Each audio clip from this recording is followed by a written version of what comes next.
Last podcast on the left is all about the facts. So when Southern New Hampshire University came on as a sponsor, it was time to do some research. Turns out they offer more than 200 online degree programs, and get this, criminal justice and psychology are some of the most popular. Classes have no set meeting times, and tuition rates are some of the lowest in the U.S. Want to learn even more about SNHU? Visit snhu.edu/last. Insurance isn't one size fits all. That's why drivers have trusted Progressive's Name Your Price tool for years. Just tell Progressive what you want to pay, and they'll show you coverage options that fit your budget. Visit Progressive.com to find a car insurance rate that works for you. Progressive Casualty Insurance Company and Affiliates. Price and coverage match limited by state law. There's no place to escape to. This is the last podcast. On the left. That's when the cannibalism started. What was that? I got like an extra runny nose today. I think it's because we're covering a British topic. I think a lot of British people have that nasal drip where it goes all the way back because of the bad ducks. No, that's not true. No, I don't think that's not a stereotype of the British people, a runny nose. Like this. They talk like this. And they've got a lot of slime behind their Adam's apple. I don't know for sure. I'm not a doctor in England, so I'm not sure. But we'll find out. We go there for a UK tour in September. Can't wait. Can't wait to see you guys. The strange, stereotypes you come up with for groups of people. No, Deirdre, is this my daughter or is this my wife? Oh, Deirdre, All right. Oh. Seems like a very serious day. Yeah, seems like a vision problem there. Okay, this is the last podcast on the left. I am Ben. That's Marcus. Hello. We got Henry over in Los Angeles. How you doing, buddy? I am 178 pounds horny today for this topic. I am so excited for this topic. This is serious. This is really serious. This is fucking serious. Okay. All right? And I already hear the mocking tone in your voice. I'm not mocking. No, this is British. And as we talked about before the show, anything that happens in the UK with the British folks, I take very seriously because they're serious people, let's be honest. They sound very intelligent sometimes. They really do. So today's topic, I think we've been doing this podcast long enough to really handle this topic. I really do. I do too. It's the Roswell of the UK, and it is called Rendlesham. I hate you, man. The Rendlesham Forest UFO Incident. It's called Rendlesham. I don't know. We're going to be talking about Rendlesham today. Rendlesham sounds like a large man who works on a farm. If you just say Rendlesham, it sounds like a man you pay that he takes big boulders out of unusable dirt. Like, that's part of what he does. And the other thing is, sometimes, if you're real tired, he'll make love to your wife. All right. He also kind of sounds like someone you say, Rendlesham, and then he's in the middle of taking a dump, and he says, whoop, and then the dump goes right back into his butt, and then he's like, puts on his trousers, like, I'm ready to work again. No, actually, it's an incredibly compelling UFO case. Yes, I know. Rendlesham. That's what we're covering today. A super, as Henry said, compelling UFO case. So this is, actually, I'm very excited. Yeah, the Rendlesham Forest UFO Incident is perhaps the most well-documented, credible, and impressive collection of UFO sightings in modern times. Yeah, Marcus, yeah! Yes! Uh-oh. Over the course of 2 nights in December of 1980, dozens of U.S. military personnel stationed in Suffolk, England, witnessed intelligently controlled craft in the sky. And as if that wasn't enough, a further 2 soldiers claimed to have come into contact with the craft while it was actually on the ground. Ooh, so fun. Now, the reason why we say this is so credible is because of the people who have come forward in the intervening years to speak about the incident. First, let's acknowledge the author of Encounter at Rendlesham, our main source for this series. This is definitely the most legit of the books about the Rendlesham Forest UFO incident because Nick Pope has spent a long time being very serious, and he wants to make sure that he gets enough of his information in there as possible, as tight as possible. But I will say, I think there are more Cuckoo Bananas self-published books about the Rendlesham Forest UFO incident than almost any other topic in UFO history because there are many men in this that believe they are the main character. Yeah, interesting. All right, very cool. And of course, the Rendlesham, a lot of times, well, never mind. I was going to get a little blue with it. Okay. The What? You don't want to go? Come on, get a little blue. Come on, blue with it, turn man. the Mix it lights up. down. Usually the Late nights, man. Late night Rendlesham comedy. incident is when you have sex with a man in the woods. I don't know. I was going to get a little blue there, but You're talking about the brambles from Central Park. You're saying that you could go out into the Rendlesham Forest, and that's where you get your dick sucked by a man with one eye. yeah. Well, anyway. Yeah, I see. Okay. Well, the author of Encounter at Rendlesham, as Henry said, is Nick Pope. From 1991 to 1994, Pope actually worked for the British Ministry of Defense investigating UFOs, alien abductions, crop circles, and all the other weird shit that nobody else wanted to deal with. He took it as a point of pride that he was saddled with the secrets of the UK government, but little did he know the rest of the government viewed him as a diaper boy. I do believe they gave him all of the shit that they didn't want to deal with, but Nick Pope, as we have all done many times in the past and will continue to do, you flip and reverse it. Being like, I'll take your poo-poo diaper. You call me diaper boy? Guess what? I'll sit in my shit for 12 hours. I'm great at it. I love it. Absolutely. Like an angry female astronaut on the way to kill her ex-boyfriend. Well, the other person involved in this story who has a large amount of credibility is U.S. military Colonel Charles Halt. He was the deputy base commander of one of the two military bases involved in the Rendlesham Forest Incident and has gone on record multiple times as being a skeptic turned believer. Awesome. Those are the best when they're Yes. skeptical and then they come to believe. Yep, J. Allen Hynek. J. Allen Hynek was like that. Stanton Friedman was like that. All of the people that are like the most down-to-earth, grounded, quote-unquote, grounded UFO experts in the entire field, normally they came at the subject looking to debunk it. Right, and right. now they found themselves with the overwhelming waves of evidence being like, oh, well, now I am just a ufologist and my family has left me. So there are a lot of military people involved here. It's nothing but military Is people that, involved here. yes. Is this the, I mean, obviously that has to make it so, that's why it's so credible, I suppose. Yes. But does this case involve more military people than any other case that we've covered so far? So what we've covered, Yeah, yes, okay. for definite. Besides, I'd say the Hudson Valley Triangle, which actually got a lot of attention, and when we talked about the Phoenix Lights briefly, that also got quite a bit of attention from the military. But this story that's the reason why, for me, this is one of the most interesting, compelling, because of the witnesses involved. Right, These right. people, for the most part, their jobs are to observe. Right. Awesome. Cool. Yeah, but the fact that it does involve almost exclusively military people is what also makes this so frustrating. Yeah. Because Pope, Halt, and the other witnesses to this incident fully admit that they have more information than what they're legally allowed to share with the public because a lot of the information surrounding the incident is still classified. And this is ultimately frustrating because they do know the answers to some of the questions that crop up when it comes to the story, but both the law and their own personal honor prevent them from sharing those missing pieces of the puzzle. Also because, Marcus, bullets are cheap. Remember that? We're going I to cover know that a that. lot in the second episode. Bullets are cheap, which should be the opposite. That's the old Chris Rock bit, is that you should make the bullets expensive. Yeah, I've heard of that. You know what I think they should do instead of making the bullets expensive? Make them the size of a gun. Cool. and then you just can't throw them fit. like a loaf of bread at people. So some of the questions, what were some of the questions? Like, Mr. Military Man, do they have two penises? Do the aliens have two penises or... As a matter of fact, that is classified information, but let's just say they don't not have two penises. Wink, wink, wink, wink, wink. Which is, you also wonder why human beings are born with two nostrils. Oh, sir, that is not a vagina, sir. Alien, I am a male species. The vagina of a man is in the nose. Everybody wants sex up the butthole. But I'll tell you what, the real clit is behind the sinuses.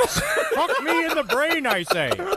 It's so gross. But before we get into the nights in question, it's important to know exactly how important the area around Rendlesham Forest in England was to both the U.S. military and to the NATO defense system at large. Oh. This to me is the biggest ringing bell, the biggest swinging tits of this whole story. Is just how important these two twin bases were to the U.S. and the U.K. government, which is why in the end, which will come the second episode, the idea that any of this being a prank or any of this being taken very lightly, I think is ludicrous because this place was highly top secret. Interesting. Now I cannot thinking about the Liberty Bell, but if it was just two swinging tits instead of a bell, and like, they cracked our swinging tits. And then what a world that would be. Rise from your grave. Is there anything better than a summer evening outdoors? Enjoy your space to the fullest with new greenery from Fast Growing Trees.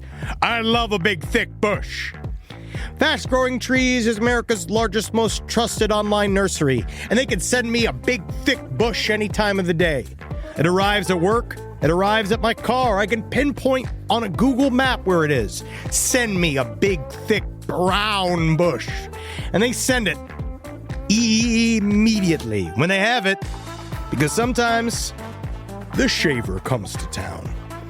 I remember one time I ordered a cherry wood tree from Fast Growing Trees. And my God, I couldn't cut it down, no matter what my father told me to do. I had to lie to him about it. And next thing you know, I became the first president of the United States of America. And even you can become the first president of the United States of America with Fast Growing Trees. Right now, get up to half off select summer planting essentials, plus get an additional 20% off your first purchase with code LEFT at checkout. That's an additional 20% off at fastgrowingtrees.com with code LEFT at checkout. Offer is valid for a limited time only. Terms and conditions apply. All right, I know what you're thinking. I like to go banking, but I don't want to give to these big old banks all the time that cater to the 1%. Well, go ahead and get yourself hooked up with Chime. It's banking built for you, not just those rich jerks. And they got thousands of fee-free ATMs because why pay to get your own money? Chime is working for you, man. You get your Chime card, you're going to get travel perks, you're going to get into airport lounges, you're going to get those chicken thighs. You know, every time I go to an airport lounge, I get chicken thighs. And you know what I say whenever I see a plate of chicken thighs? Give me more. Chime's going to get you those chicken thighs in these lounges, all right? Sure, they could serve other types of meat, but why would you when chicken thighs are so delicious? Chime is not just smarter banking, it's the most rewarding way to bank. Join the millions who are already banking fee-free today. Head to chime.com/left. That's chime.com/left. It only takes a few minutes to sign up. Chime is a fintech, not a bank. Banking services for Chime Card provided by Chime's bank partners. Optional products and services may have fees or charges. Stated cashback for Chime Prime only. No minimum balance required. Checking account ranking based on JD Power Survey published October 20th, 2025. For more information on travel perks, go to chime.com/disclosures. Rise from your grave. Now, before this area came to be a home for the U.S. Air Force during the Cold War, this area of Suffolk was home to the discovery of one of the most important military technologies of modern times, radar. Oh. Now, I didn't know this personally, but radar was actually discovered on accident. Their original aim with the project was to focus radio waves into a death ray that could shoot German planes out of the sky in the lead up to World War II. That's fucking sweet. That's You imagine them amazing. just up there, just being like, Off. What is happening with my seat? Have I shite my pants? Have I shite in my pants? Oh, why is my so warm? Oh, I put the seat warmers on. That must be it. Wait, no. It's a death right now. Oh, no. But what they found instead at Bodsey Manor was that those radio waves could be used to detect aircraft. And once that was discovered, the Brits gained a key advantage over the Jerrys when the Nazis came flying over the English Channel. Eventually, though, the radar technology was taken over by us Americans and evolved into a long-distance radar system codenamed Cobra Mist. Yeah, dude. I remember that Axe flavor. Cobra Mist? Cobra Mist. They got to get more artistically minded people in the military again. That Dude, is that Cobra Mist awesome. rules. Yeah. That's awesome. You're just like walking through the... Can you imagine that? And you're like, oh, there's a fog rolling in, and there's thousands of floating snakes. Now, all this talk of radar may seem inconsequential at first glance, but when you take into account that many of the most credible UFO sightings in history have occurred around military bases or were witnessed by military personnel, it starts to make a bit more sense. Now, Henry might have a bit of a different opinion here, but I think that if actual nuts and bolts UFOs are coming to visit the Earth from wherever, whether it be another planet or another dimension, then it would make the most sense for them to scope out our military. I actually have the opposite. I have the totally same opinion. I believe that, of course, because if they are nuts and bolts UFOs, because that's kind of what this episode is a little bit about, right? Especially episode 1 of this series, is if these are actual crafts that arrive from a different part of the solar system or another solar system or for another universe through a wormhole, why would they not show up and go straight to where our fucking planes are? They would show up to where the other things that buzz around, that do the kind of shit, because especially, what if, again, one weird alternative theory is that the ships themselves are aliens, that they're literally going to meet their friends on this planet. They literally show up to see the other top secret planets. I mean, this is a great Pixar movie. Yeah, I was about to say, this is just Cars. Maybe, but maybe it's real. If Cars was real, then that's that version of the story. That they show up because also maybe they're looking to fuck. Maybe some of these things are fucking hot. Our stealth bomber, that's kind of sexy, right? You can see like when people fuck objects here, and because their wires are crisscrossed and for some reason their DNA doesn't want them to breathe, so they fall in love with the bridge. What if it's the same thing like that, but the UFOs actually can try to breed with our planes? I'm not just saying they're horny for our planes. That's just one idea I have. But then I have a more wooey-woo idea that I'm going to save. Okay, you have a more wooey-wooey idea than that these UFOs are trying to have sex with our planes. Okay.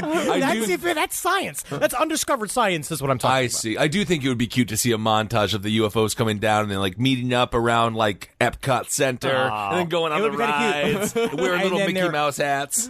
And then they're back over at the, like, let's say, like the Port Orleans, and the one jet's back on its back on there, and the UFO pulls out its tube, right, with its fucking, and it sticks its tube into the you know, like to fill her up. Got to fill her up. Sure. Pulls out the tube and shoots the opening fluid. credits to Dr. Strangelove. I don't know. All right. I'm just saying, what if it's real?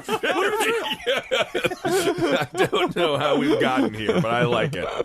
Well, the Rendlesham Forest area makes even more sense once you get to the Cold War. See, this area was home to not one, but 2 military bases, Bentwaters and Woodbridge.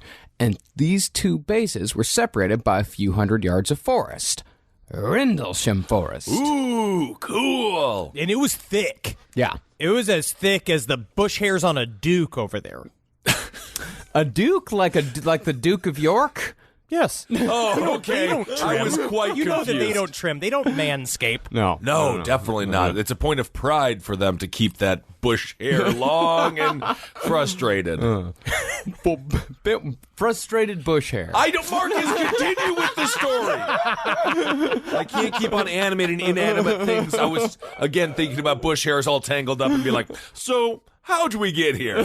How do we get here? Yeah. Well, Bentwaters and Woodbridge were both United States military bases, and the Brits have never been all that keen on our decades-long military presence in their country. According to Nick Pope, the post-World War II British joke was that American soldiers were overpaid, oversexed, and over here. meaning England. I know. It's just, honestly, Mr. Okay. I got mad. I just got mad for a second. Yeah. But you know what? The U.S. soldiers, they had a comeback. What was that? This is what they called the Brits. Quote, Underpaid, undersexed, and under Eisenhower. Oh, God. Oh, to get hammered over in a saloon with those kind of funny guys. I wouldn't even know what military to choose. All the humor is so good. My gosh. you're going to choose Air Force guys. You got to. Yeah. They're very fun. Surprisingly hammered. Yeah. Yeah, they drink a lot. Who Yeah, does they got a drink lot of the most? machines that do it. For our military listeners out there, the Navy, the Army, or the Air Force, who drinks the most? Oh, I my would God. assume What it's is the this? Navy. Are we doing crowd work at a USO show? Not yet. No, we haven't made that. We haven't made it yet. But when it came to being stationed at Rendlesham Forest, Americans didn't necessarily enjoy that particular posting because it had a long-standing reputation for being creepy, sinister, and overall just kind of depressing. The Well, it forest. was in this- Yeah, the forest, the whole area of England. Interesting. I believe the term was East Anglia was where they were at, which was this area of the United Kingdom, which is about 60 miles northeast of London on the beach. Now, when you hear this concept of like, man, we're stationed on the beach, that's got to be fucking killer, you know? Right. We're crushing natty lights, we're out there surfing like it's Apocalypse Now and all this shit. But this was a British beach, which meant that the sand was gray, and I want to say it was filled with eels. It is a gross ass, gray as fuck beach that was purposefully put out into a remote area of the UK where they were not vacationing. Okay, so these guys weren't having a great time out there. No, they weren't. But the Woodbridge and Bentwaters bases were horribly important in a strategic sense when it came to the Cold War between America and Russia. And for those of you not well versed in Cold War history, when it came to Europe, you had two coalitions. You had NATO, led by the United States, because we were the only country who weren't blown to hell in World War II. Yeah, we did it. We did. We were further away than they were. And you had the Warsaw Pact nations controlled by the Soviet Union. Now, if those Warsaw Pact countries like Bulgaria, Czechoslovakia, Hungary, or Poland decided to follow the orders of the Soviet Union and invade Western Europe by ground, they were going to need backup. And that is where Bentwaters and Woodbridge came in. Located on the eastern coast of England, both bases were fully stocked with American A-10 Warthogs, which could be called in to blow Soviet ground forces to hell from above, just like they later did in the Gulf War. Warthog is a very nice name for a large military vehicle. Horrible name for a high school kid. Horrible name. Unless, again, you own it and you're like on the offensive line for the football that's team. True. That's what you got to do. Again, always flip it and reverse it. It was actually in an area called Suffolk. I think it's pronounced Suffolk. Yeah. I also did think about the Polish. They're like, oh, it's going to be a ground war, and then them just driving their planes. Well, the Polish also then released their army of evil toys, like an evil Jack in the Box and a really sharp slinky that come rolling through which as a visual is incredible. Yeah. Oh, absolutely. But, is easily destroyed by something the likes of a fire extinguisher. Yeah, that's all right. I'm sure we have like a Polish scientist who listens to us and really doesn't like being mocked. So the Polish people are very smart too. Yes, Yeah, we can be. Yeah. Yeah, we really can be. We're very able people. We're survivors. Yeah. Is what we are. Absolutely. Like Beyonce. Yeah. Of course. Yeah. I always think of Beyonce and then immediately the Polish. Just put my butt next to Beyonce's, and you see the true meaning of being Polish. But the Bentwaters and Woodbridge bases may have been hiding something much more powerful than mere warthogs. See, it is the policy of the United Kingdom to neither confirm nor deny allegations as to where nuclear weapons were stored in country. And that was definitely the case when it came to the question of nuclear weapons at Rendlesham. But listen to this quote from Lord Peter Hill Norton, a former UK Chief of Defence Staff and chair of the NATO Military Committee. This is what he wrote concerning the Rendlesham incident. All right. My position, both privately and publicly expressed over the last dozen years or more, is that there are only two possibilities. Either, A, an intrusion into our airspace and a landing by unidentified craft took place at Rendlesham as described, or B, the deputy commander of an operational nuclear-armed U.S. Air Force base in England and a large number of his enlisted men are either hallucinating or lying. But basically what he is saying is this place was a little bit more important than anybody would like to let on, because it might have held a cache of over 500 nuclear bombs that were going to be our first wave attack against the Soviets. So the idea that these people on this base, right, that either one of these bases or a bunch of yahoos is highly slim to none. So, by this slip of the hand, and from evidence we'll cover later, we can infer that there most likely were indeed large amounts of nuclear weapons at either Woodbridge, Bentwaters, or both. Cool. And that brings us to another point about the locations of UFO sightings and why they appear in the places that they do.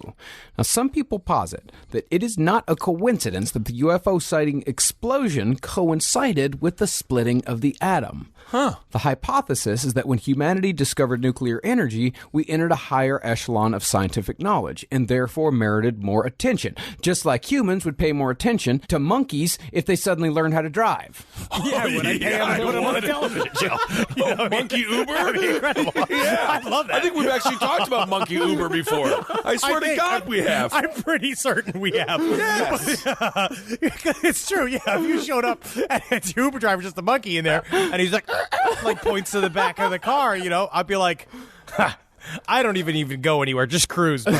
Just ride, We're just going to put on the radio. I'm going to sit in the front seat. I'm going to share me and him are going to hit a vape together and just have a fun afternoon. But absolutely. That's been the ongoing theory. Is the reason why UFO sightings have shot up since the 1940s is that when we split the atom, they now realize that we can start to manipulate our environment on a quantum level, that's kind of the first steps towards a essentially cosmic travel, towards true understanding of the nature of reality, all yada, yada, yada. And also, they know for a fact that we're a bunch of really angry, territory-obsessed monkeys, and that we will probably destroy ourselves before achieving anything the likes that they have achieved. Right. This is all, again, this is fully nuts and bolts UFO shit, which I'm not fully sold on. But I also, this is the idea. Yeah. That if they have them showing up as our intergalactic babysitters. And maybe a correlation between all the video footage, right, and the advancement of technology and stuff like that also, maybe, perhaps? Possibly, but the biggest sighting, like the largest swaths of sightings happened before video technology really became as ubiquitous as it is now. Cool. And you say how convenient, but partially it's also maybe because of that fact. Yeah. They do not want to be videotaped. Okay. Yeah. Now, the skeptics say that when we split the atom, it just opened our imagination to new and more terrifying possibilities, and that combined with Cold War paranoia produced the large number of sightings seen in the 50s onward, essentially saying that our imaginations just kind of ran away from us. Sure. And that feeds into my psychic principle, which is the idea that we helped create them, because it did expand our imagination. It's supposed to expand our imagination, and that's what it did, and that's actually going to help us in the long run. Yeah, and granted, most UFO sightings are definitely either misidentifications or outright lies.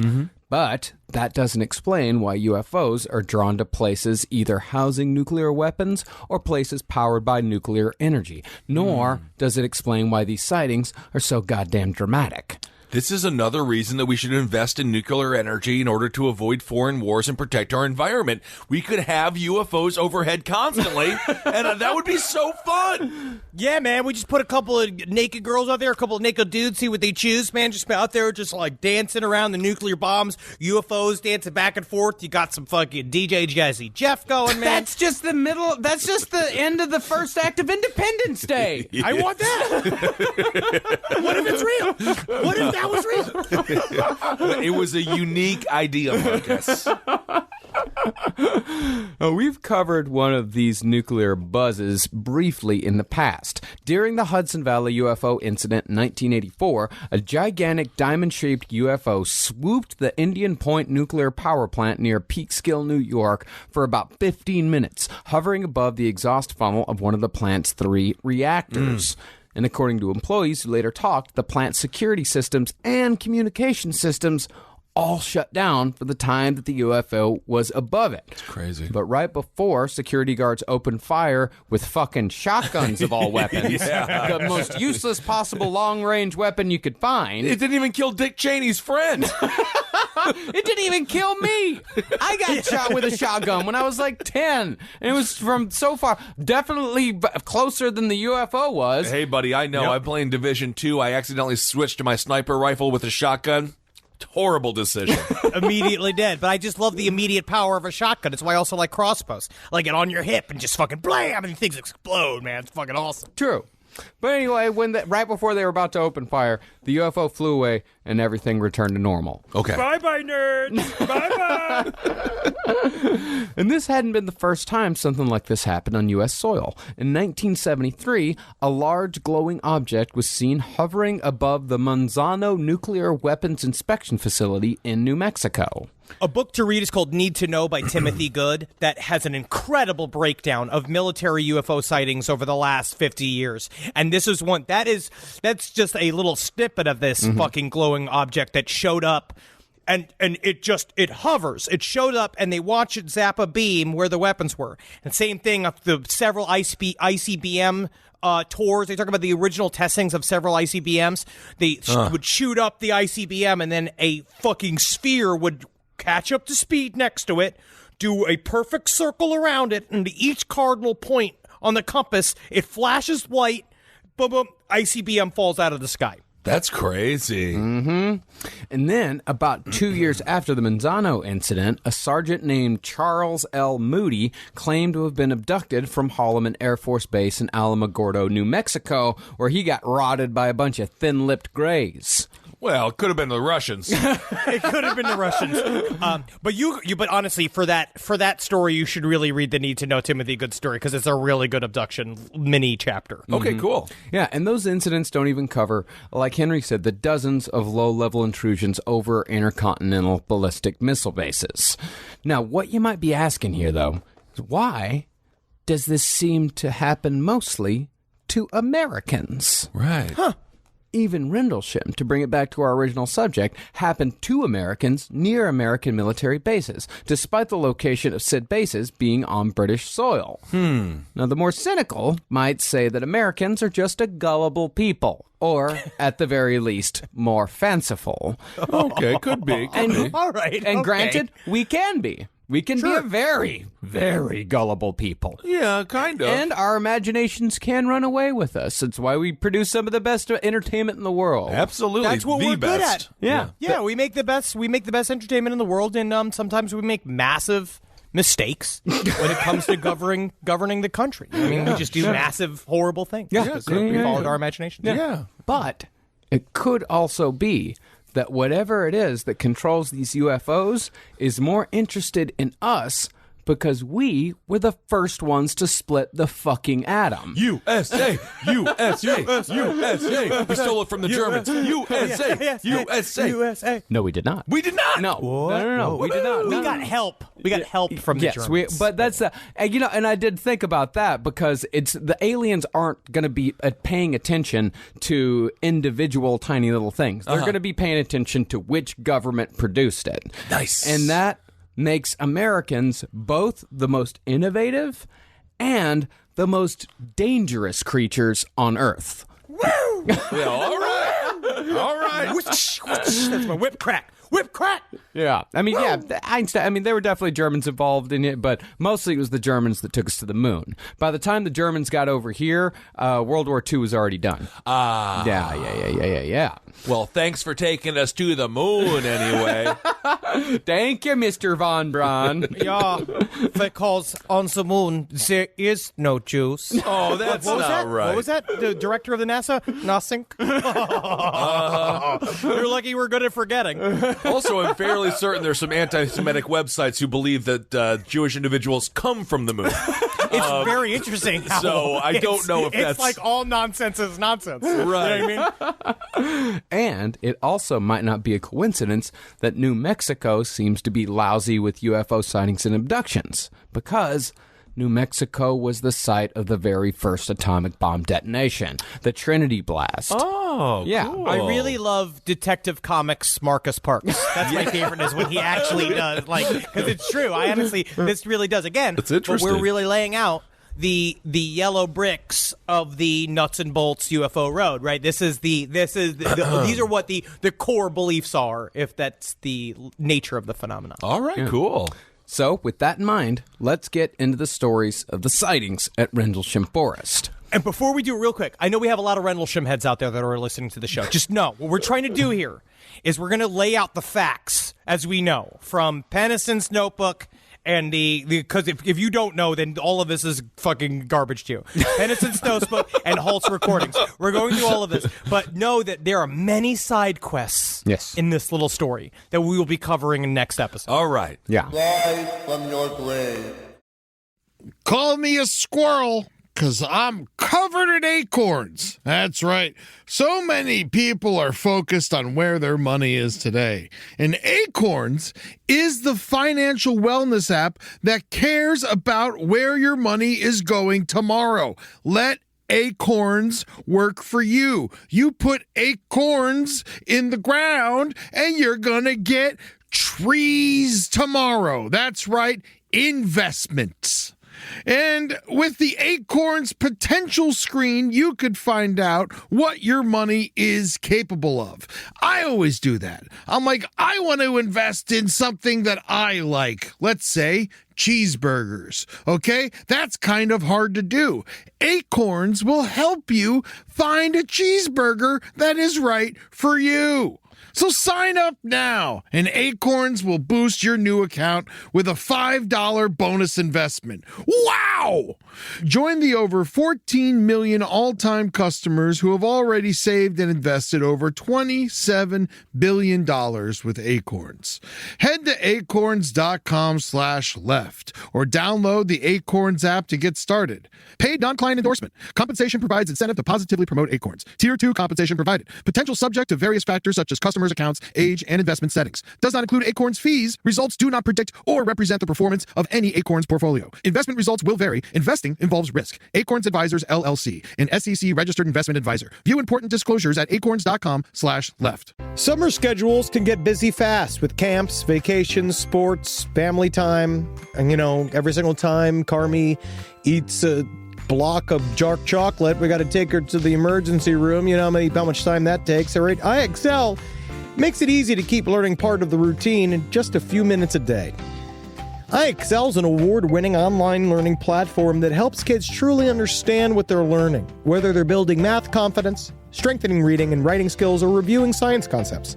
From pre-K through 12th grade, IXL offers personalized, interactive learning that adapts to each child's level and pace, which is great because Carmi has been really slow in biology, and Wendy has really been struggling with American history, mostly just because she doesn't agree with the way it's being taught. So it's really important. You making an impact on your child's learning. Wendy, as soon as she gets her chicken, she is ready for all of her lessons. And Carmi just really has to eat 5 or 6 bites of liver, beef liver, chicken liver, and then she can really get down to, I'm hoping this is the year she reads To Kill a Mockingbird. So really, IXL, thank you. Make an impact on your child's learning. Get IXL now. And Last Podcast on the Left listeners can get an exclusive 20% off at IXL membership when they sign up today at IXL.com/left. Visit IXL.com/left to get the most effective learning program out there at the best price. Rise from your grave. Now, while a lot of people witnessed UFOs in the skies on those 2 nights, there are 2 dudes who actually saw this thing up close.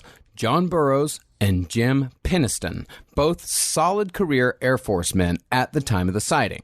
John Burroughs was an airman first class and eventually served in the Air Force for 27 years. Peniston was a senior security officer in charge of day-to-day base security, responsible for the warfighting resources on the base. These guys were not low-level grunts. They were not Jeep drivers. These guys were in charge of some big top-level shit.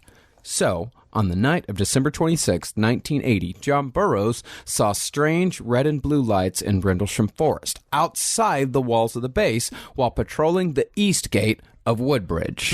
Now, this shit's fucking creepy because Rendlesham Forest is thick as shit. And so they're just out there. It's cold as fuck. It's Christmas. Everybody, all the regular maintenance people are off, right? So the bases are half full. And they're just out there waiting, and they just see like these fucking two ghostly lights just out in the fucking forest. And they have to fucking call it in. That's awesome. Okay. Now, considering how the lights were on top of each other and were flashing on and off, it was thought that it was possible that an aircraft had crashed out in the forest. So the report was run through the proper channels. It first went to Staff Sergeant Bud Steffens. Yeah. I can't get hard, but my hands are hard.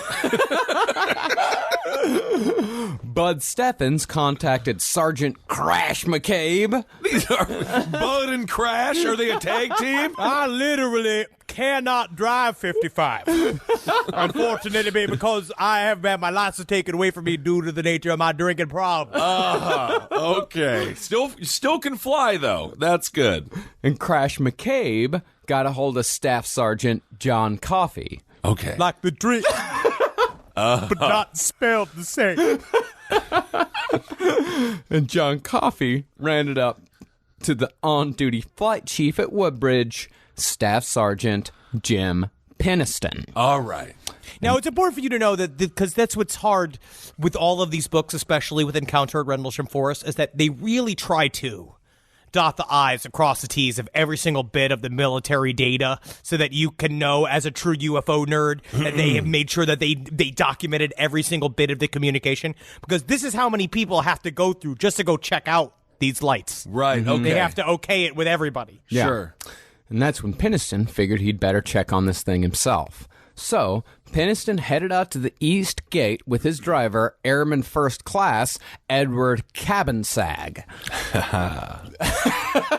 But he's like, that's like I don't know how to pronounce that name. I think it's... Because I believe it's Thai. Yeah, Cabansag. Cabansag? Cabansag. All right, it's fine. Cabansag. I like it. Yeah. But when they got there, Bud Steffens made a strange remark about the light. So they've arrived at the light. They've arrived at the east gate. At the east gate. They're arrived at the east gate. They just watch these lights there. They have been watching it for a small period of time. Okay. Yeah. See. Yeah. See, And I don't know why I turned into Spanish. Yes.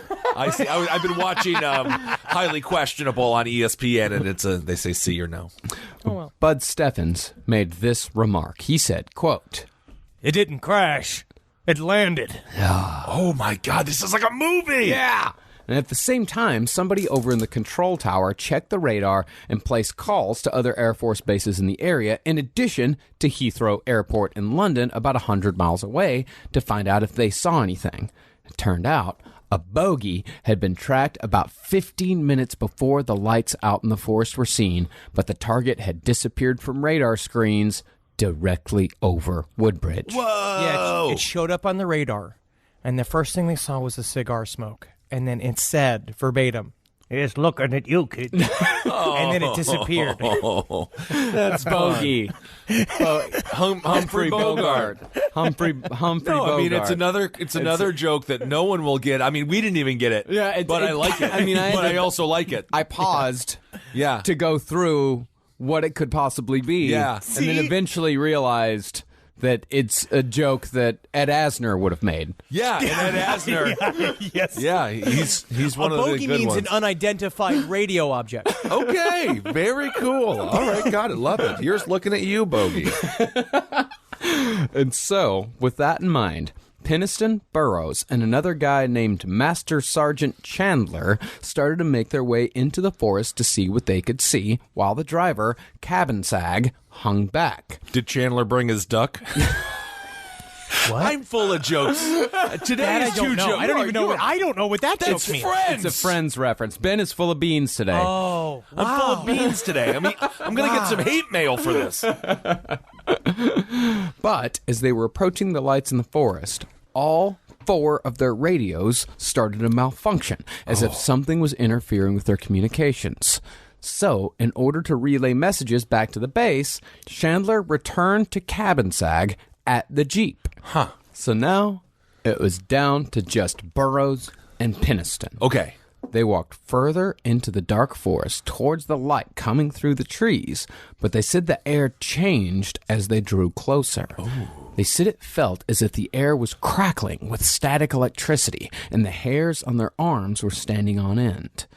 Then it became difficult to walk normally because their legs felt like they were wading through deep water. Wow. I watched a slide presentation of Jim Penniston from 2019 because he has a new book coming out called The Rendlesham Enigma.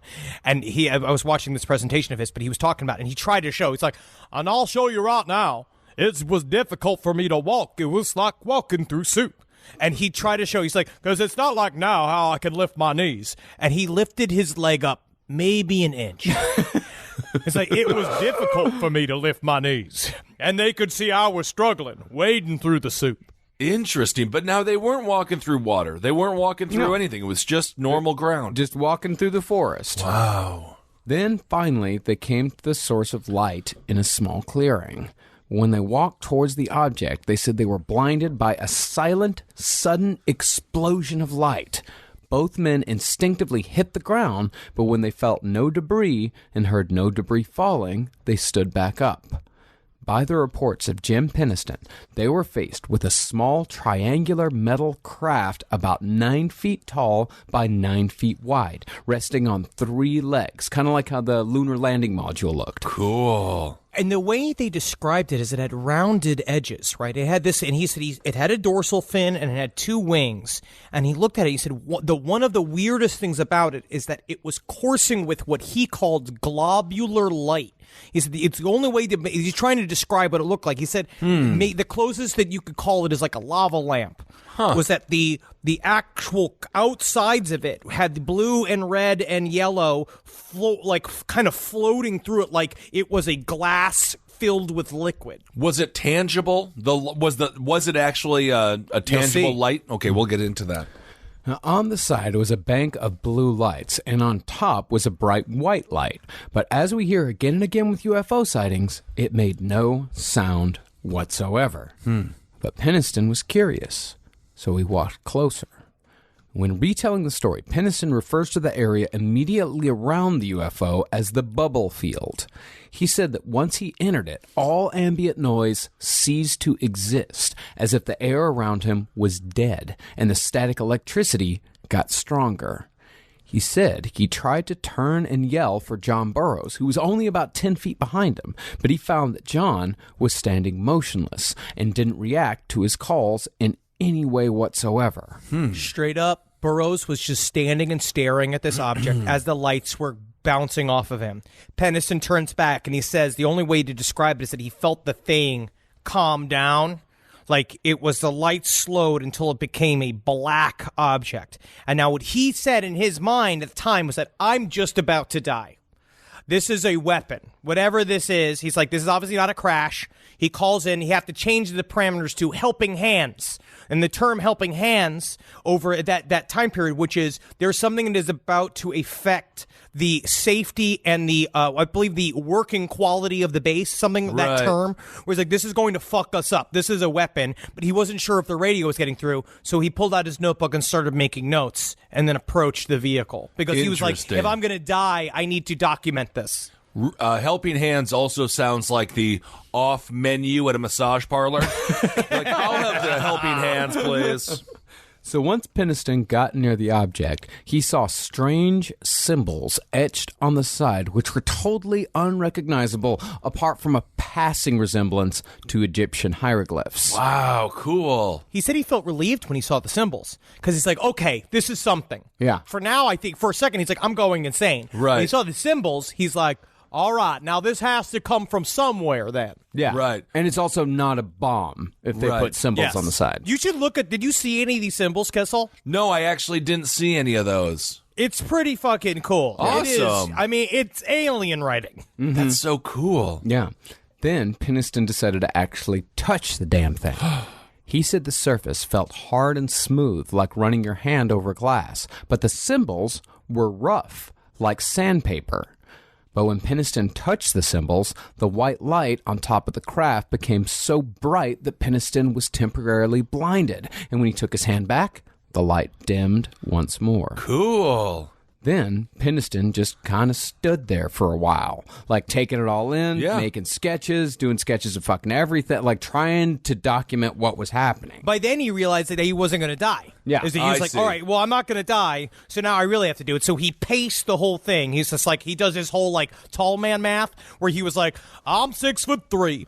I got a 3.5 foot stride. I did 3 strides each. That's as exact as it gets, folks. And the whole MUFON audience is like, That is. funny guy. Yes. So he literally set up an easel, put up a little canvas, and started painting like Bob Ross. Yeah, just trying to see, like, he had a little police notebook that he carried around with him always. And he was like, and a pencil, and he just sketched all of it down. Interesting. And finally, though, the craft slowly began to lift off the ground, and everything felt as if it was moving in slow motion. Then, after about 2 to 3 minutes, the craft finally rose above the trees. Then, once it had cleared the trees without making any sound whatsoever, it flew away at an impossible speed. In fact, this is the note Penniston made in his notebook. Quote, Speed? Impossible. Impossible speed.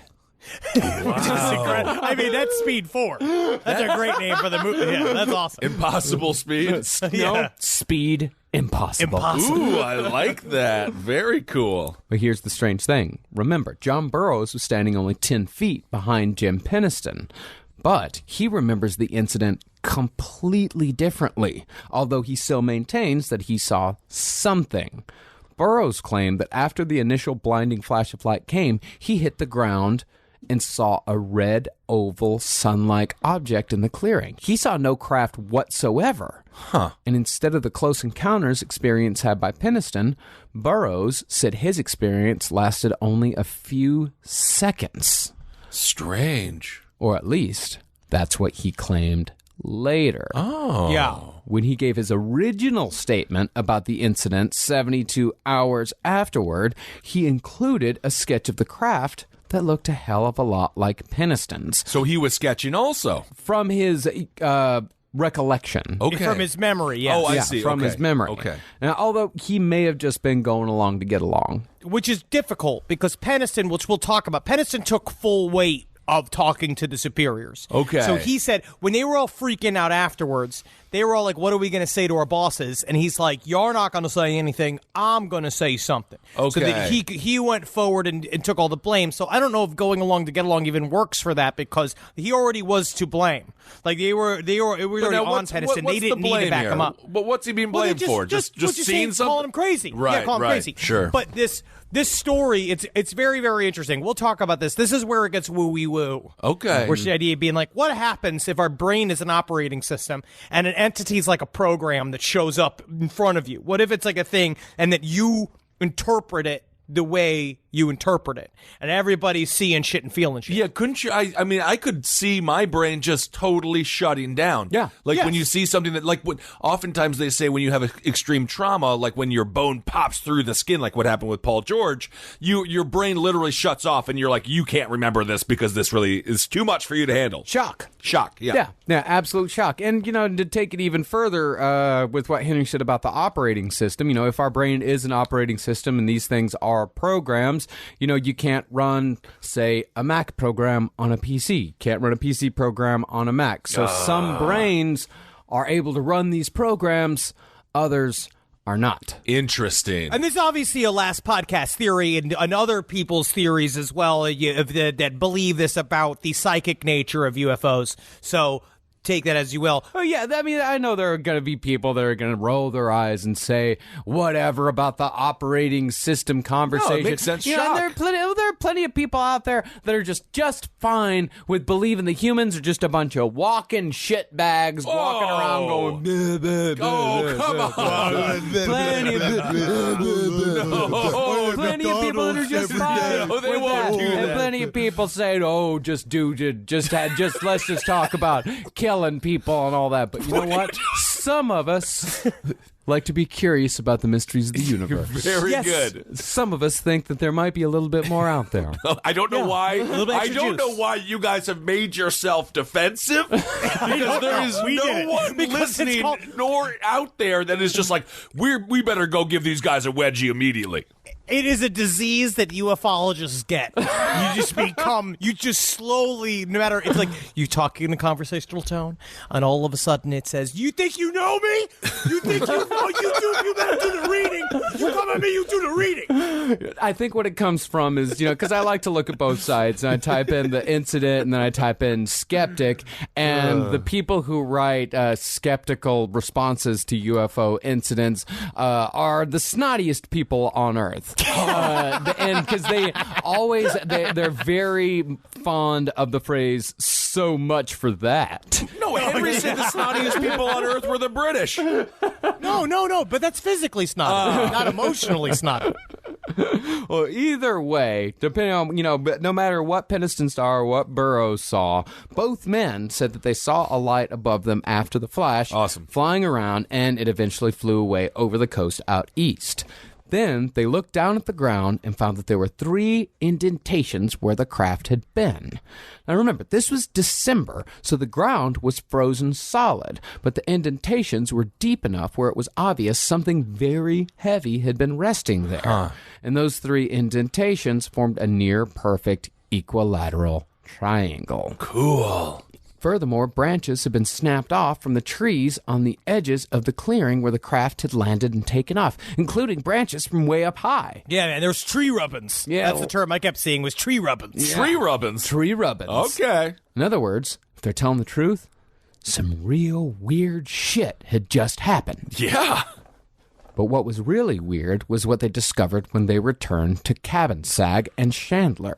By the reckoning of Burroughs, Peniston, and their watches, they'd only been out of radio contact for 5, maybe 10 minutes. But in reality, they'd been gone 45 minutes. Whoa! And what was more, both of their watches were running 45 minutes slow.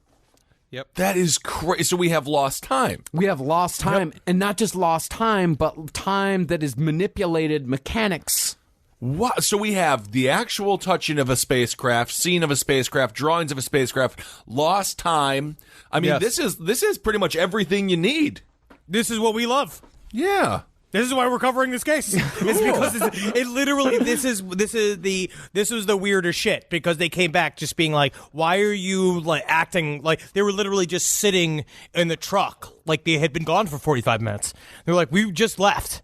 And they're like, no, you were gone for almost an hour. Wow. Yeah, and they'd also been calling back to the base, and because the base was checking up on them and saying like where the hell are these guys? And they say Right. they're in current investigation. They're trying to push off the bosses because the bosses would be like, what the fuck's happening? Because they'd have to scramble more people if there's a real emergency.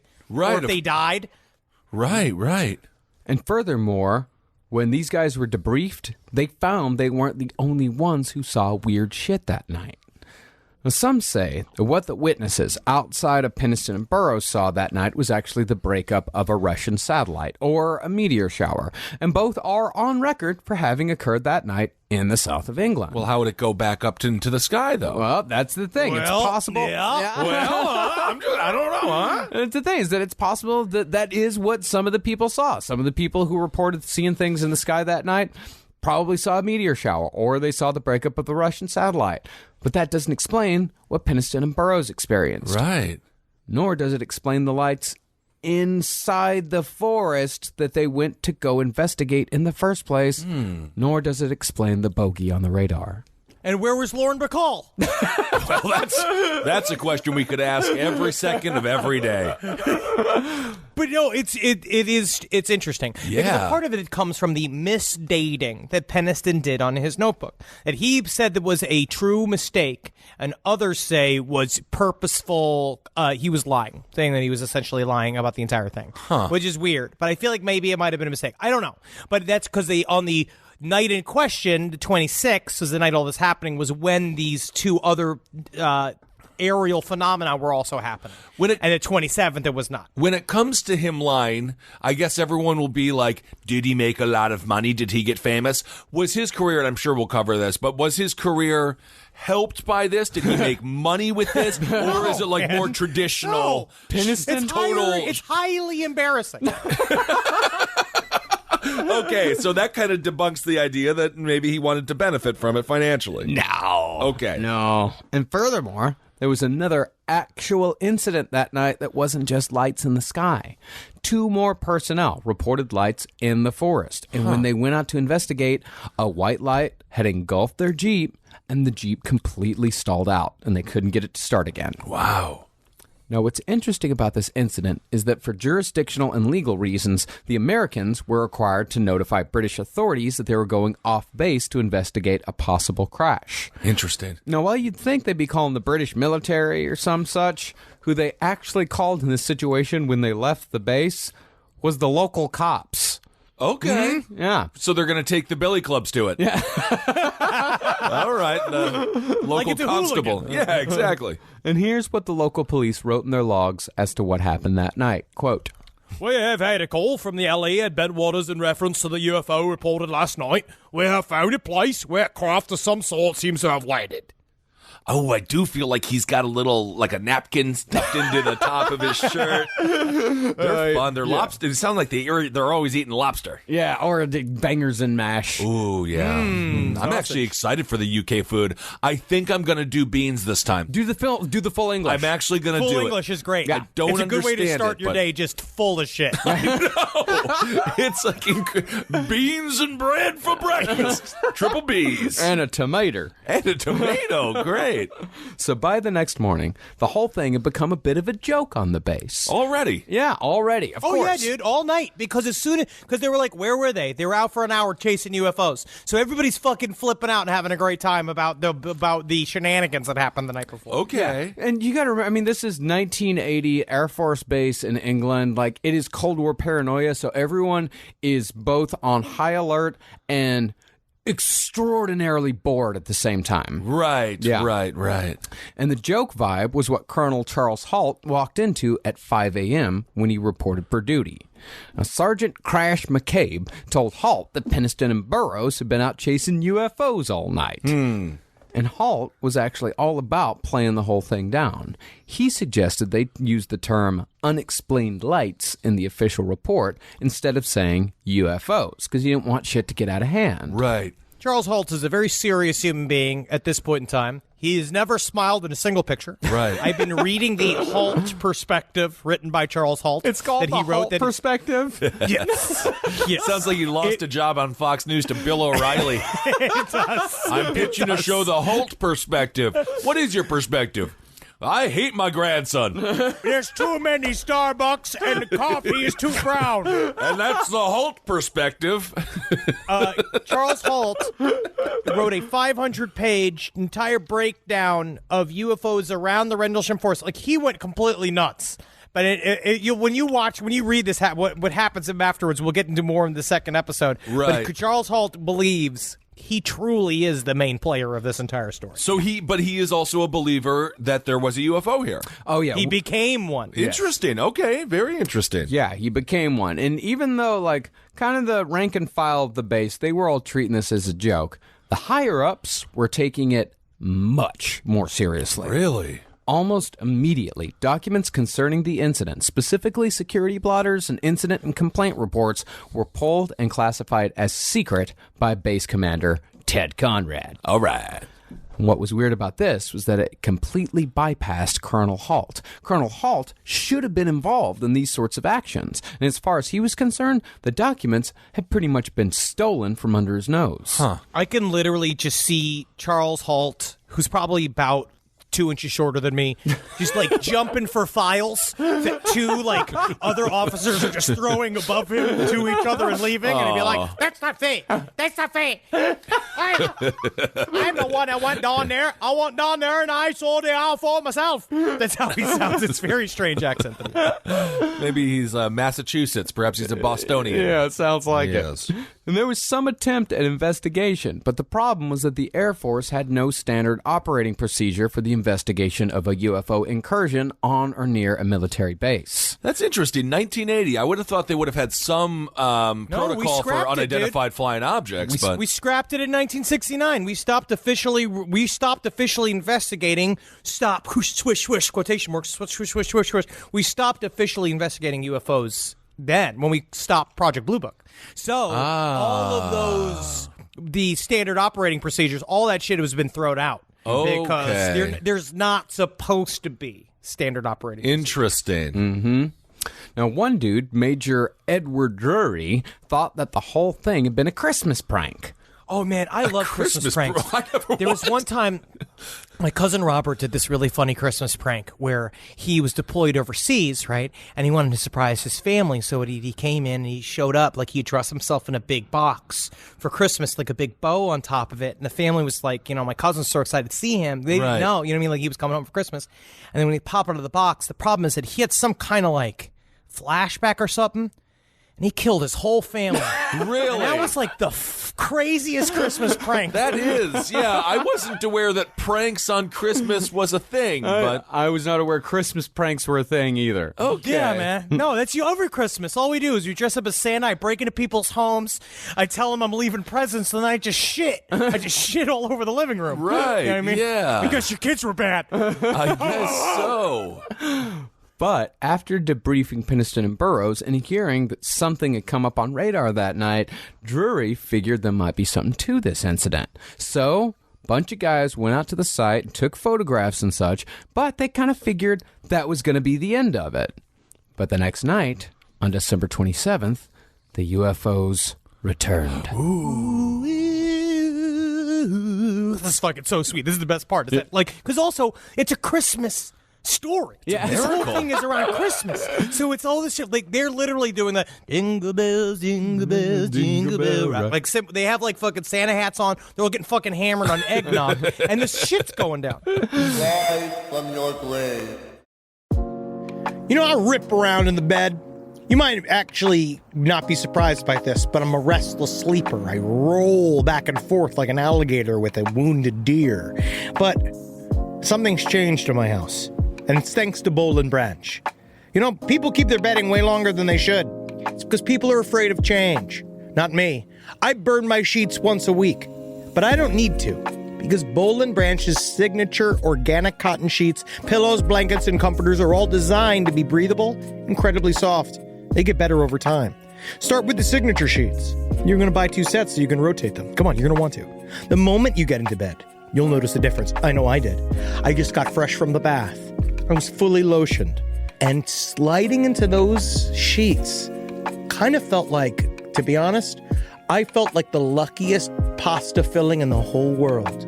All right, they're really good. You will like them. You will feel like a brand new laid chicken. Which is, we're all going for it. Just trying to be a hot chick again. Sleep cooler this summer with Boll and Branch during their annual summer event. For a limited time, get 20% off site-wide at bollandbranch.com/left with code LEFT. That's Boll and Branch, BOLLAND branch.com/left. Code LEFT to take 20% off. bollandbranch.com/left, code LEFT. Exclusions apply. Hey there, everybody. Is your cell phone bill too much money? Are you getting that bill and you're like, hey, what is this? I can't believe for what? For 5G? Are you crazy right now? $100? I don't even barely got any bars when I'm just sitting in my living room, okay? You don't have to deal with that anymore. Are you ready for this? $15 a month. That's right, $15 a month on Mint Mobile. Yeah, baby. Get their wireless plan, because they're just sitting there on the T-Mobile 5G network, and it's just $15. Your whole life, you're just paying all this money every month. You're like, why? Where's it going? It's going to these phone companies that are robbing you. So go to Mint Mobile. Let them help you talk to your mom. So get your new wireless plan for just $15 a month. Go to mintmobile.com/LPOTL. That's mintmobile.com/LPOTL. Cut your wireless bill to $15 a month at mintmobile.com/LPOTL. That's it. There's no catch. Upfront payment of $45 for 3 months, $90 for 6 months, $180 for 12 months. Plan required, $15 per month equivalent.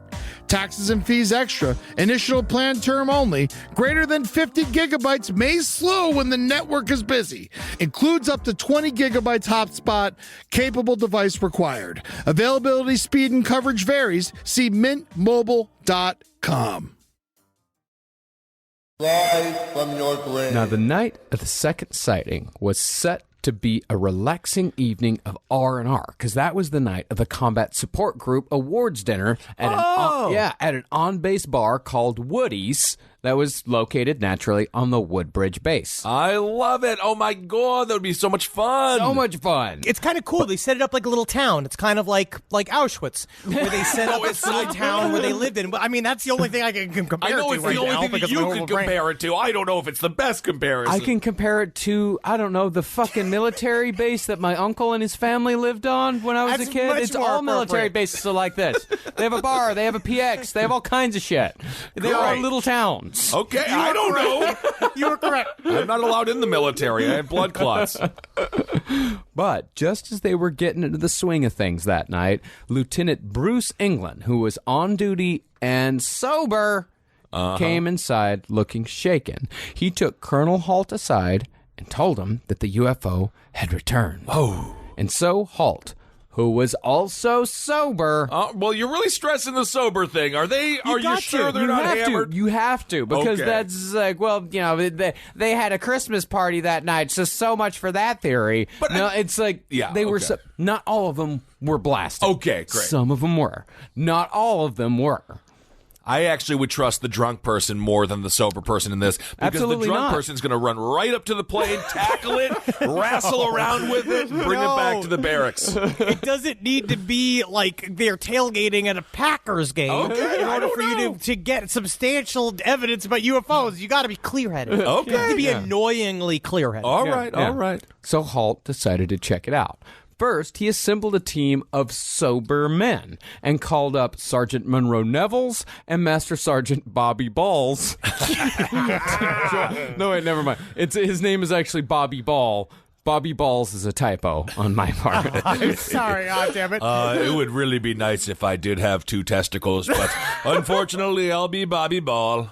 I'll be Bobby Ball. And I try to refer normally as a basketball because people hate hearing a man not having 2 balls. They respect me less. Yeah, it's But he actually got the entire group from Revenge of the Nerds together Right. to go out and look at these UFOs because it was the only sober people at the Christmas party. Yeah. Interesting. Yeah, Okay. Bobby and Monroe. I love it. All right. Now, one of the first things Halt wanted done was to set up a bunch of light-alls. And light-alls, they're essentially floodlights on wheels that you can use to watch the skies. Okay. But the light-alls weren't working. Now, some say that they were just out of gas, and some of them certainly were, but not all of them. Some of them just weren't working, just like the radios hadn't worked a couple nights before. Of course, the base was getting fired up, partly because they were getting a little action in the middle of a boring Cold War standoff, and partly because, admittedly, a lot of them were half in the bag from the Christmas party. Of course. And you know for a fact that him and the Nerd Squad are trying to set up these light-alls, and they're just throwing bottles of beer at him, and they're shaking whiskey at him, being like, "Yeah, fucking get your gay UFOs, nerds, You know go what? get 'em." While they're all just really being like, "This is about the integrity of the base." Like they're trying to keep the calm while everyone's screaming at him. One dude is just like, "Hey, Tommy, look at this." Takes off all of his clothes, tucks his penis between his legs, and just goes and prances out in front of the sober group of alien hunters. Be like, "I guess I'm an alien, aren't I? An alien. You boys want to Meanwhile- probe me? Reverse alien." Charles Holt be like, "This is very serious. This is a serious time, and this is military expenditures." Well, Halt was not one of those men. He was not one of the drunk ones. In fact, Halt was meticulous. So he took a handheld tape recorder everywhere he went to record his thoughts and observations. Kind of like, as Nick Pope points out, Dale Cooper. Oh, yes, of course. So after Halt gave the order to refill the light-alls or to do whatever the fuck needed to be done to get them working, he and his team headed out to the original landing site, although we don't really know why they went to the original landing site. They didn't see the lights over there? They just kind of instinctively went over there? Well, we don't know. We don't know why they went out there. The answer, though, might be on one of Halt's tapes. 18 minutes of Halt's recordings from that night are available to the public. But according to an interview Halt did in 1999, he actually made 4 to 5 hours of tapes on December 27th, 1980. Yes, which shows that obviously what we're getting is a highly curated version of these events. Yeah, highly curated is a hell of a nice way of putting redacted, of saying redacted. Wow. But when asked to elaborate on what those tapes contained, Halt refused to comply, saying that most likely the public would never hear what was recorded. Hey, get out of the way, guy with his penis between his legs. You're not an alien. I'm an alien. No, you're not an alien. Get me, I'm an alien. Yeah, buddy, you're not going to feel so happy when you wake up at 5 a.m. hungover and I'm making you do 100 push-ups, okay? I'm an alien and I hear some dumb police officer. So in other words, we just got to make do with what we have here. Wow. Now, the first part of the tape, as they arrive to the landing site, is pretty standard, just them using a Geiger counter to inspect the area. But then, they found something intriguingly radioactive directly below the craft's landing site. We found a small blast, what looks like a blasted or scrubbed up area here. We got very positive readings. See, is that here the center? Yes, it is. This is what we would assume would be the dead center. Just hanging out more as you go along the whole area here now. Up to 7/10 or 7 units, it's called on the 0.5 scale. Wow, so they're acting as if, I mean, they seem to be acting authentically surprised. Very much or so. just intrigued at the very least. Now, what Nick Pope claims is that this reading, 7/10, is 10 times what the normal radiation should be, and is therefore proof that a UFO landed on this exact site. But on this point, we have to go with the skeptics. Well, it's interesting because people love the concept of UFOs and radiation, that radiation is the smoking gun. And then you got to get radiation. There's something about it. It's like the way they take hypnotic regression very, very seriously, where they believe this is the evidence you got to have. But we don't really know how the hell these things work. I don't know. Like they say they're just looking for anything that seems to prove scientifically that radiation is the way to show that UFO showed up. Is there any chance that because it's a nuke site or potentially a nuke site that the radiation would be higher? Well, I don't know. For one, it's obvious from the recording that this was a spike and not a steady reading, which that spike could have been anything from environmental radiation to a malfunction of the needle. Okay. If it was an actual radioactive site, it would have gone... Ooh, that sounds like a fun bubble lawnmower. Yeah. Start it up. But it didn't. It was just one single spike. But it could have gone. It could have gone... I don't know. It's surprisingly peaceful. It is a shockingly peaceful sound. I think I want you to record that on loop for 30 minutes, and I'll just go to sleep listening to... Yeah, it's ASMR, but it means you're slowly getting radiation poisoning. Oh, I see. All right. Well, furthermore, they were using the wrong type of Geiger counter to test for background radiation, meaning the readings they were taking were utterly useless. These are the sober ones? Yeah, these are the sober ones. Come They didn't on. know. However, just because the radiation is a bust does not mean that this entire incident is debunked. Okay. In fact, the debunkers may have ended up supporting one of our positions with their due diligence. Okay. Yes, you played into our hands, didn't you? Yes, I'm Henry Debunker. This is my wife, Harriet Debunker. We're the Debunker family. It's because we're mostly butt. See, the debunkers figured out what kind of Geiger counter the men in the field were using. And it turns out that Geiger counter was more suited to monitoring major nuclear accidents, such as the kind that might happen at a place that stores nuclear weapons. Whoa! We got you, yes. Wow. Yes. Cool. Now, it could be this Geiger counter was standard issue to every Air Force facility during the Cold War. You don't know? Sure. Maybe, but you don't find basketballs on a football field, okay, my friend? I guess so. You might. Well, Someone might have brought a basketball to a football field. It's still sports. Right? Still sports. You might not find a pool net at a football field. I don't think you would find it. That's a whole nother story. But, yeah, even if these are at every single place, it's nonetheless interesting that this facility in particular had this particular piece of equipment. Cool. Sure. But back to the landing site. This next clip is Lieutenant England describing what he was seeing concerning marks on the trees as he and the other men inspected the area in question. Yeah, each one of these trees that face into the blast, what we assume is the landing site, all have an abrasion facing in the same direction towards the center, the same direction. Let's go this way around the circle here. Turn it back down here. Picking up on your collection. Let me see that. Well, that's kind of funny. You're right about the abrasion.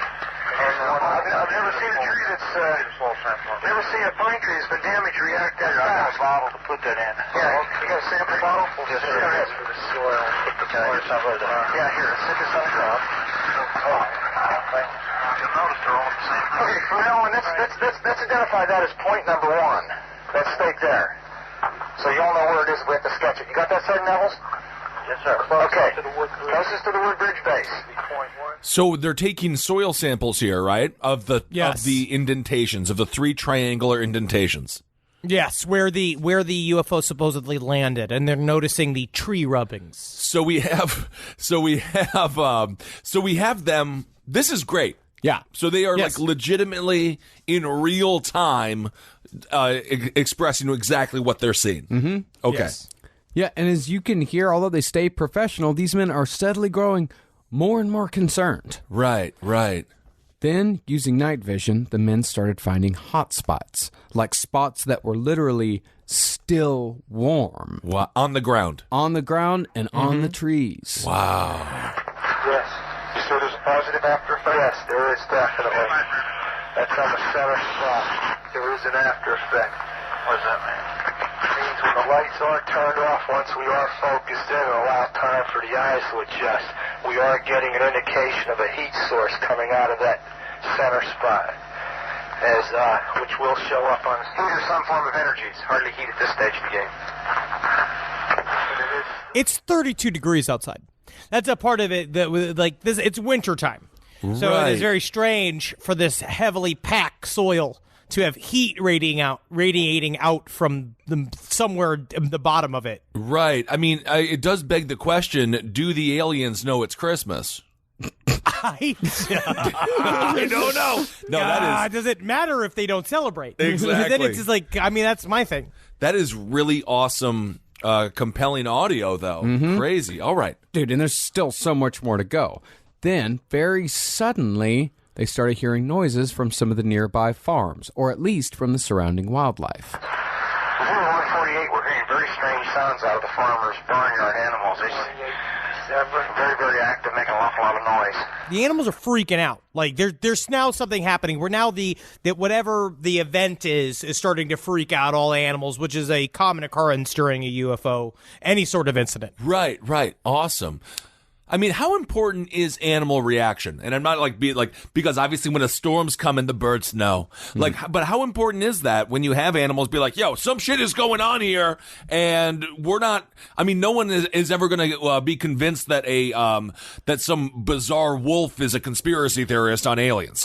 During Skinwalker Ranch, we saw that they use dogs as their bio readers. They use them as because they do experience certain levels of, I don't know if it's either they can hear more things that we know. They're more attuned to their natural instincts. They can see a little bit more of the electromagnetism of the world. I'm not really sure how that works, but they do freak out when weird shit happens. All right, for all of our Pomeranian listeners out there, shoot us a DM.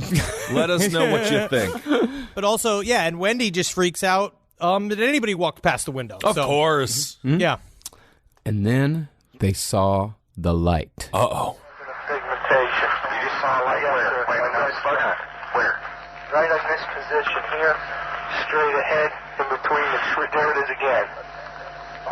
Watch. Straight ahead off my flash right there. So there it is. Hey, I see it too. What is it? We don't know, sir. So can I get some of it? Yeah, it's a strange, small red light. Looks to be out maybe a quarter to half mile, maybe further out. I'm going to switch off. The light is gone now. It was approximately 120 degrees from the site. Is it back again? Yes, sir. Oh, that's the flashlight set. Let's move out to the edge of the clearing so I can get a better look at it. See if you can get the star scope on it. The light's still there, and all the barnyard animals have gotten quiet now. Yeah, we're heading about 110 to 120 degrees from the site. I'm through to the clearing now. Still getting a reading on the meter. About 2 clicks. Meter's count 3 to 4 clicks. Getting stronger. Now, that part of the tape we just played is a big point of contention when it comes to the debunkers. They say that the light Halt and the other men saw at this point in the tape was just a lighthouse off the coast. And when they're talking about that light in particular, the debunkers might be right. The lighthouse in question shines at 5-second intervals. And the spot in the tape where they say, it's gone. Oh, wait, it's back again. That's exactly 5 seconds in length. Okay. But that doesn't explain what happened next. Okay. Listen to this. Weird. It appears to be maybe moving a little bit this way. It's brighter than it has been. It's coming this way. It is definitely coming this way. Pieces of it are shooting off. There is no doubt about it. This is weird. To the left. Yeah, definitely moving left. Two lights. One light to the front, one light to the left. Keep the flashlights off. Here's something very, very strange. Get the headset on. See if it gets any stronger. Okay. Give us a rundown. Notation that this is on a beta reading, too. It's on a beta reading? Okay. Still has been removed. Okay. Pieces are falling off it again. But it just moved to the right. Yeah. Off to the right. Strange. Why again left? I do like that they reacted the exact same way all of us would, just be like, oh, yeah. It's weird. What the fuck? Well, it's 'cause what Charles is seeing is that this red light that appeared to be back behind the trees, they're seeing this thing is now weaving its way through the trees. Wow. So, and the way that we described it, it looked like an eye, a giant red eye with a black center and a big red ring around it. And what's weird is the fact that it's coasting around and it's shooting off sparks. Jeez. It's shooting off these little driblets off to the side, which if you saw the live show for last podcast and last year, I showed some footage of a UFO, like a globular style UFO. Right. Shitting out the things out of the back of it, and it was doing the same exact thing. Interesting. And you can get our live show from last year. You can still get it on lastpodcastlive.com. It's still only $6.66. So we can't wait to see everybody on the road for this year's live show. But if you want a little taste, watch last year's. Good plug. So this is some of the most compelling audio I've ever heard. Yeah. For sure. And the other thing about the lighthouse, it's not like the lighthouse just happened to be turned on for Christmas. This thing was going constantly. So they would have known if it was the lighthouse. All night, I feel every night. that is my opinion. Yes. Is that they would have known the difference between the lighthouse and other lights right. around. And the fact that they're saying weird and the fact that it was red and I think that's the three-dimensional quality is what kicks in here. Yeah. Is that they see this shit begin to approach right. and do a little dance for them. Yeah, and these were Air Force men. It's not like they never looked at this fucking sky. Right. I mean, the lighthouse was a known quantity. Yeah. And it could have been like just once or twice they saw the lighthouse, but, this is something that was a static object in their environment. Yeah, I mean, I don't think a lighthouse resembles a strange detached hemorrhoid coming towards you. Unless it's a cool as fuck lighthouse. Maybe, I don't It'd be know. cool to have like a goth lighthouse where it's all black and it shines a red light. But I feel like, which is what a goth lighthouse would want, which is just destroy as many ships as possible. Yeah, that wouldn't really work. And the lighthouse theory definitely doesn't explain what happened at the end of the tape. Listen to this. One's moving away from us. It's moving out fast. This one on the right's heading away, too. Yeah, they're both heading north. Hey, here he comes from the south. He's coming toward us now. Now we're observing what appears to be a beam coming down to the ground. This is unreal. 330 or 030. 3:30, and the objects are still in the sky, although the one to the south looks like it's losing a little bit of altitude. We're turning around and heading back toward the base. The object to the south is still beaming down lights to the ground. Over 400 hours, one object still hovering over Woodbridge Base at about 5 to 10 degrees off the horizon, still moving erratic and similar lights and beaming down this area. Wow. Down to the ground, man. I think he's Pittsburgh. I think that's what that is. I think that's Pittsburgh. Could I think be that's a Yinzer, That's some yeah. kind of Pennsylvania. But yeah, man, that's fucking freaky. Yeah, that's very cool. That's the shit. Yeah, they saw some shit. Yeah, and think about definitely. how collected you have to be as a military person to be able to see this thing like shoot a little light and not be like, Right. It's almost like they're not MUFON investigators, and they were actually trained by competent militant minds. I am trained by the best teacher possible, which is me. Well, later, Halt said the light in question was pencil thin, like a laser, and it struck a point on the ground just 10 feet in front of him. Then the UFO flew right above Woodbridge and shone a light directly down to the base, which was a show of strength if I ever fucking heard one. Yeah. You're like, look what I can do. Whoa. Look what I can do, and you can't do anything. That I love that about UFOs when it's because they talk about the idea is that the presence of these things, that they acknowledge your presence. They are communicating with you. So it's Right. just showing you being like, what can you do? You can even shoot shotguns at me. The last guy tried that. And it Right. did nothing. They just all hurt each other. And still, that wasn't the only thing that happened that night. While these guys were off in the woods, John Burroughs, from a couple of nights before, was having a second encounter. Jeez. When he heard the UFO was back, he'd hightailed it back to the base, because Burroughs claimed that he was inexplicably drawn to the craft. And at first, Halt had told his men to keep Burroughs the fuck away from the landing site. But eventually, he and a man named Sergeant Adrian Bustinza were given... Played by Jason Alexander in the movie. Like that. He's very talented. Very talented. He was given permission to approach one of the lights to see if he could confirm or deny that this was indeed the same craft. But as they were driving towards the light in a Jeep, a streak of blue transparent light came streaking towards them, followed by a white object that floated in the distance. Then, when they got out of the Jeep to walk towards it, the light started coming towards them. Uh-oh. Bustinza hit the ground, but Burroughs... It's unbelievable! It's unbelievable! But Burroughs kept walking forward.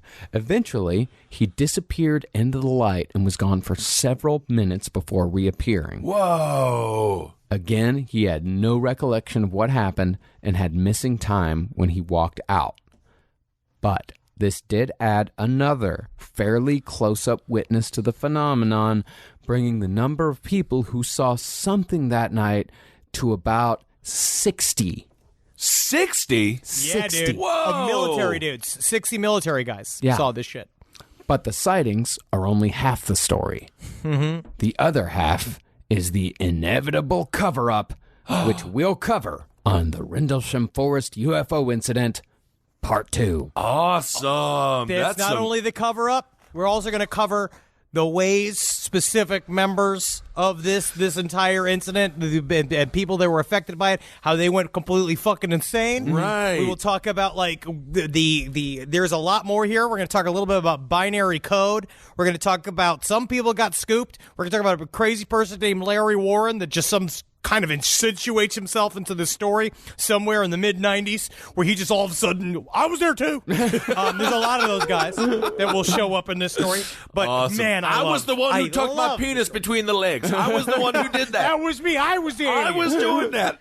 Wow, awesome. This is without a doubt the best UFO encounter we've ever covered. I think, anyway. It is compelling. Yeah, it's I awesome. love The it. audio is just so kick-ass because it's chilling.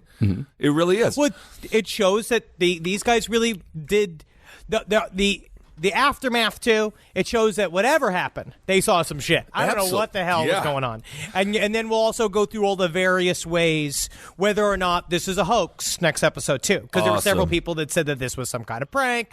There were people that said Christmas this was the prank. Russians. Yeah, one of those classic Christmas pranks we all know about. Yeah, Robert, my cousin Robert, he killed his whole family. Yeah. That's what happens in a prank goes bad.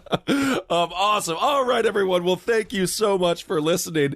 Let's see. We had a great time hanging out with all of you in Kansas City and Denver and Salt Lake City. Oh, yeah. No lie. That was one of the best 3-day little mini tours we've ever done. Without a doubt. Everyone was so freaking sweet.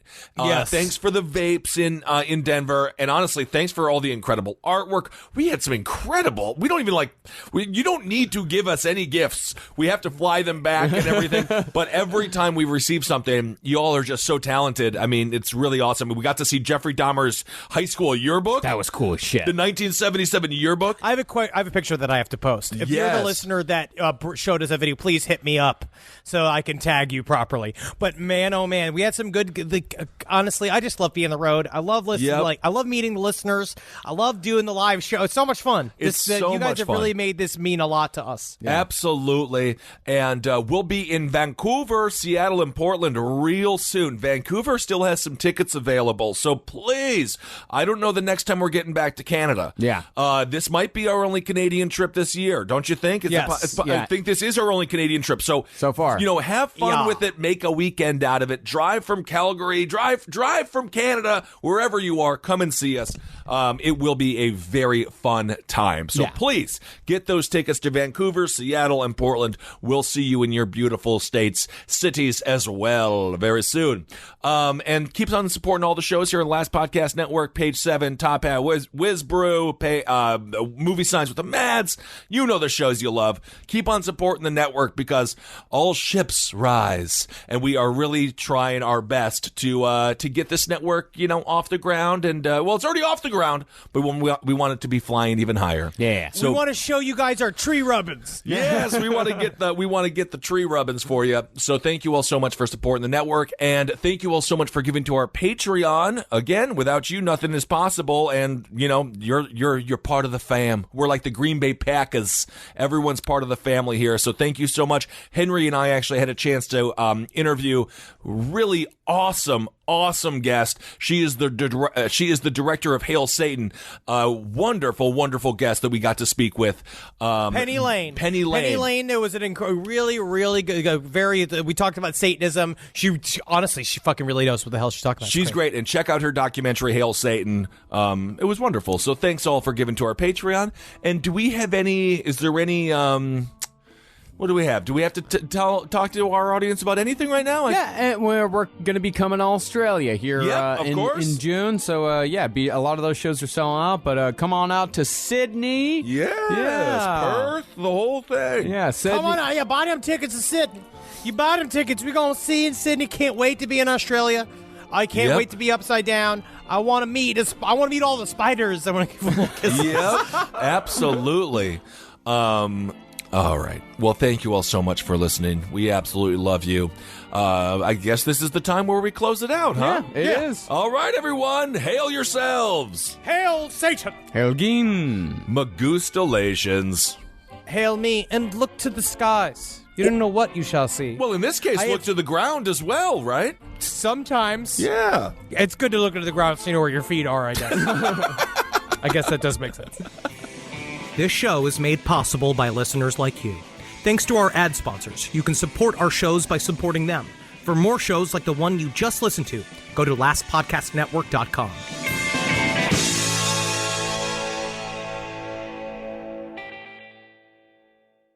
Still waiting in line?